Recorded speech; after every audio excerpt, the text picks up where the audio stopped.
বাইডা বড় বড় গল্প শুনি, বাইডা নাকি বিদেশি ইনভেস্টর নিয়ে আসবে। আরে ওগুলা তো সব G2G আপনার গভর্নমেন্ট টু গভর্নমেন্ট জিনিসপত্র নিয়ে আলোচনা হচ্ছে। ওই একটা শিল্পপতিকে নিয়ে আসেন না আমাদের সাথে একটু পার্টনারশিপে ব্যবসা করুক। গত 8 মাসে তো আটটা কেন একটাও তো আসেনি আমার জানা মতে। আপনি বিদেশিদেরকে দাওয়াত করতেছেন।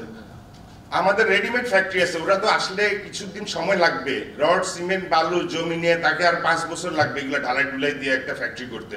আমাদের রেডিমেড ফ্যাক্টরিতে পার্টনার হতে পারেন না, হবে না। তারা জানে যে এখানে ফ্যাক্টরির অবস্থা ভালো না, ভাইবল না। এখন বাংলাদেশ থেকে অন্যান্য দেশে ভিয়েতনামে অনেক বেশি ভাইবল। আমরা বলি সস্তা লেবার, আমরা বলি সস্তা এটা সেটা। Cost of doing business is perhaps the highest in Bangladesh right now.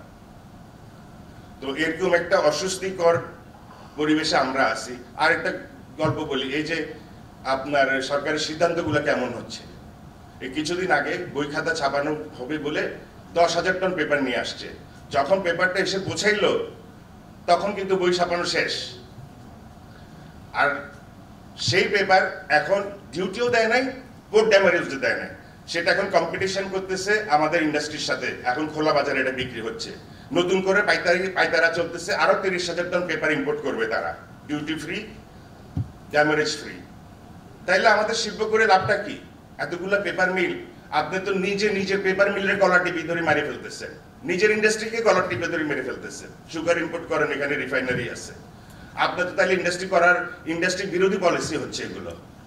তা আমি জানি না আপনারা কেমনে চালাবেন বা নিজেরা চলবেন, আমরা কেমনে চলবো আমি জানি না। আর কিছুদিন পরে হয়তো ঘর থেকে বেরোতেও পারবো না।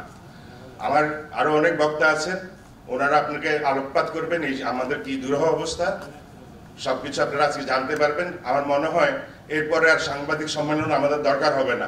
এমনি ফ্যাক্টরি বন্ধ করে দিতে হবে, উদ্বৃত্ত গ্যাসও এসে যেতে পারে। কারণ যখন গ্যাস আপনার দরকার হবে না তখন গ্যাসটা উদ্বৃত্তই হবে। তো সে আশায় বসে রয়েছি, কেউ হয়তো মরবে, কেউ হয়তো বাঁচবে। দেখা যাক আমাদের নসিবে কি আছে, আল্লাহ খোদা কি রাখছে।